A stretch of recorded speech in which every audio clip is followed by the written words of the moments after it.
क्यों नालायक नरेंद्र मोदी की जीवनी लिखने वाली एक महिला ने दावा किया है कि नरेंद्र मोदी एक बहुत बड़ा अय्याश है, बहुत बड़ा औरतबाज है और इसने बहुत सारी औरतों का शोषण किया है। मित्रों की सरकार के मुखिया मोदी पर लगातार आरोप पे आरोप लगते चले जा रहे हैं। और आरोप भी कैसे? औरतों के साथ व्यभिचार के। इस कड़ी में पहले मधु किशोर का आरोप था, फिर सीमा गोविंद जी एक महिला हैं, उन्होंने उनके आरोप को सही ठहरा दिया था। इस तरह से इसी कड़ी में एक आईपीएस अधिकारी हैं अमिताभ कुमार दास, बिहार पटना से। उनका कहना है कि जब मोदी गुजरात के सीएम थे, उस समय गुजरात की एक महिला थी मानसी सोनी नाम से, उसकी पीछा करवाया करते थे पुलिस से, उसकी जांच निगरानी करते रहते थे कि वो कहाँ जा रही है, क्या कर रही है। इस विषय पे भी पूरी चर्चा इस वीडियो में होगी। और वो महिला इतनी परेशान हो गई थी कि उसको आखिर देश छोड़ना पड़ा। उसके बाद स्मृति ईरानी पे भी आरोप लगाए गए कि वो हारी हुई मंत्री माने चुनाव हार चुकी थी, सांसद का चुनाव, तो उसको कैसे मंत्री बना दिया गया। फिर गुजरात में रहते हुए हरेन पांड्या, गुजरात के मंत्री का जब मर्डर हुआ, उसका आरोप भी इन पे है। सुब्रमण्यम स्वामी जी पहले से कहते आ रहे हैं और अभी अभी उन्होंने नया खुलासा किया है कि 5 महिला सांसदों को मोदी ने इसलिए टिकट दिलवाया क्योंकि उनको पहले मोदी के साथ सोना पड़ा।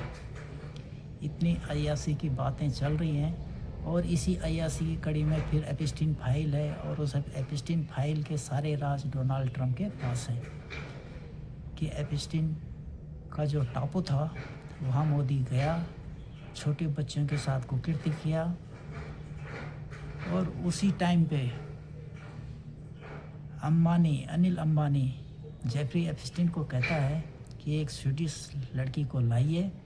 उस विषय में भी आपको पूरी जानकारी मिलेगी कि वो किसके लिए मंगाया रहा था, अपने लिए मंगा रहा था या किसी और को परोस रहा था। इसी तरह से गुजरात के जो बिल्किस बानो के गुनहगार थे 12, सरकार ने उनको बाइज्जत और चरित्रवान बता करके जेल से छोड़ दिया था, तो सुप्रीम कोर्ट के हस्तक्षेप से उनको पुनः जेल में जाना पड़ा। इस वीडियो में और खुलासा ये होता है कि जिनके गुरु आसाराम जैसे लोग होंगे तो उनके चेले भी वैसे ही होंगे। और इसमें हमको एक चीज़ और जोड़नी है कि ये मोदी जी थाईलैंड भी गए थे, तो आप लोगों को जानकारी होगी, ज़रा बताने का कष्ट करेंगे कि थाईलैंड में कौन सी विदेश नीति इन्होंने बनाई थी और क्या वहाँ से लेके आए हैं, क्या करने गए थे। तो पूरी वीडियो आप सुनेंगे अभी अमिताभ कुमार दास जी के ही मुँह से। तो आपको अगर वीडियो अच्छी लगे तो लाइक करना, शेयर करना, चैनल को सब्सक्राइब करना। और चलते हैं अमिताभ कुमार दास जी। जब बुज़दिलों ने मुंह में दही जमा लिया हो तो दास का बिंदास बोलना जरूरी हो जाता है। साथियों, नालायक नरेंद्र मोदी की जीवनी लिखने वाली एक महिला ने दावा किया है कि नरेंद्र मोदी एक बहुत बड़ा अय्याश है, बहुत बड़ा औरतबाज है और इसने बहुत सारी औरतों का शोषण किया है। इस महिला का नाम है मधु किश्वर। जैसे मुगल बादशाह बाबर ने आत्मकथा लिखी थी, ऑटोबायोग्राफी लिखी थी बाबर नामा, ऐसे ही मधु किश्वर ने मोदी नामा लिख दिया, नरेंद्र मोदी की जीवनी।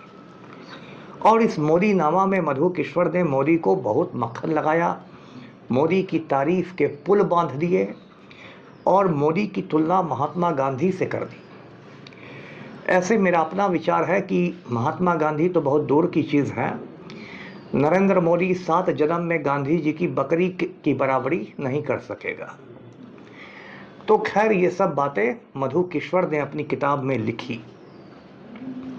फिर ये चर्चा भी शुरू हो गई कि जल्दी ही मोदी जो है वो मधु किश्वर को राज्यसभा में भेजेगा, कुछ इनाम वगैरह मिलेगा चमचागिरी का।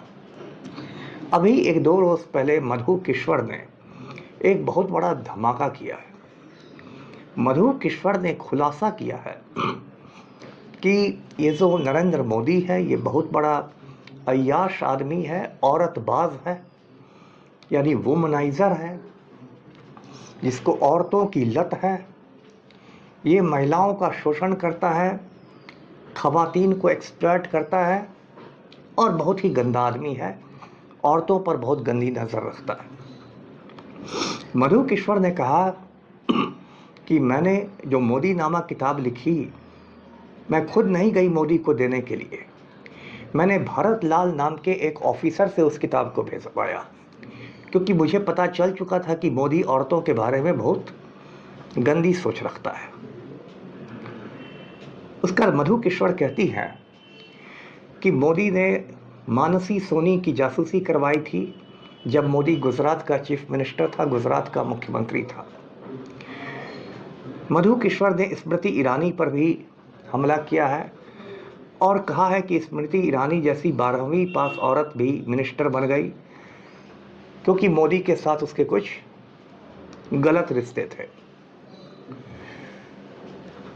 उसके बाद मधु किश्वर का कहना है कि मोदी के पाप के बारे में उसने अमेरिका में भी अपने दौरे के समय सुना और मधु किश्वर कहती है कि वो मोदी के पाप सुन के डिप्रेशन में चली गई थी, अवसाद में, और उसे अपना इलाज करवाना पड़ा।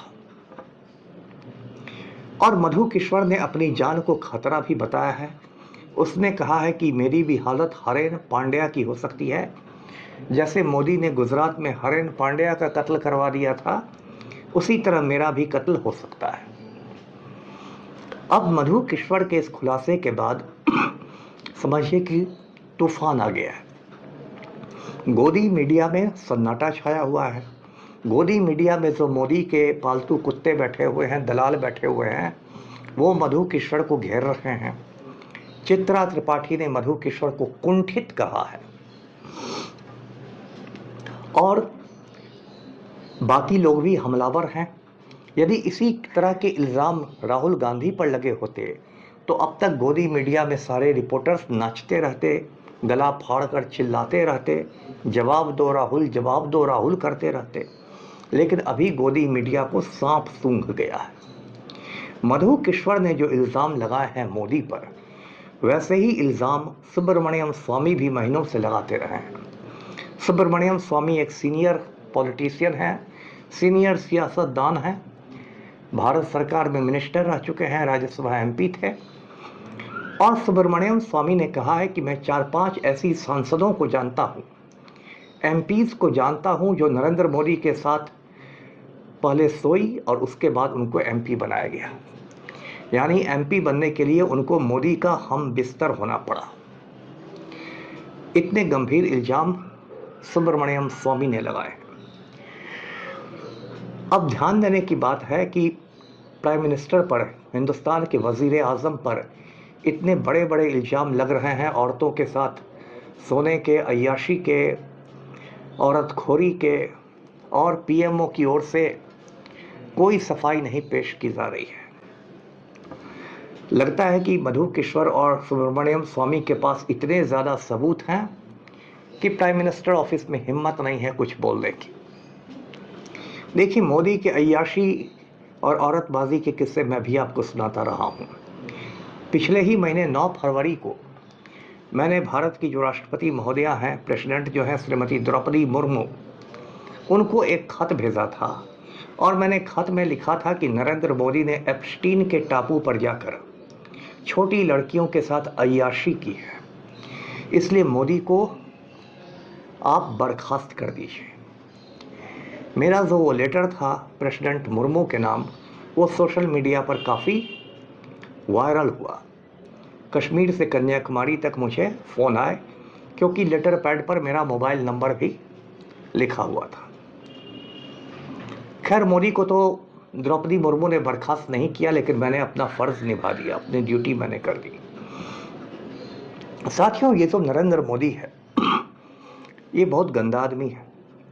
इसने अपनी बीवी को छोड़ रखा है, जसोदा बेन को, जिस बीवी के साथ इसने अग्नि को साक्षी मान के आग को गवाह मानते हुए 7 फेरे लिए थे, उस बीवी को ये पीएम हाउस में घुसने नहीं देता है।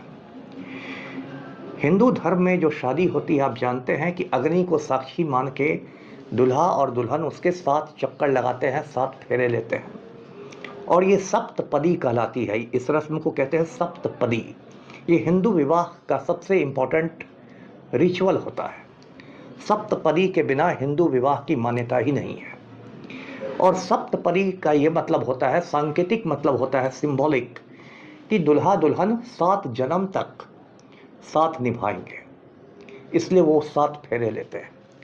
और ये नालायक नरेंद्र मोदी, इसने जसोदाबेन के साथ सप्तपदी की 7 फेरे लिए, और जसोदाबेन को इसने अपनी ज़िंदगी से दूध की मक्खी की तरह निकाल बाहर फेंका, और इधर उधर औरतों के पीछे जाता रहता है।